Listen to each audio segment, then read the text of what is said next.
How to join private group on Telegram. Hello and welcome back to our YouTube channel How Tutorials. In today's video, I'm going to show you how you can join private group on Telegram. To join a private group on Telegram, you will need an invitation link from an existing member of the group. You can ask someone who is already a member of the private group for the invitation link. This link is necessary to join the group as private groups are not searchable publicly. Open your Telegram application on your mobile device once the member sends you the link. Click on the chat of that person and then click on the invitation link. If you are using a mobile device, this will automatically open the Telegram app. Once you click on the link will open in the Telegram and you will see this group information panel. Here in this page at the very bottom, you'll be able to locate join option. Simply tap on it and you will be able to become the member of this group. Also, you will need to take a moment to review any rules and guidelines set by the group admin before actively participating in this group. And also ensure that you trust the source of the invitation link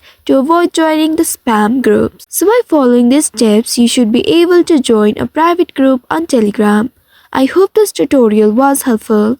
If yes, don't forget to like, share and subscribe to our channel. Also hit that bell icon to never miss any updates from us. Thank you for watching.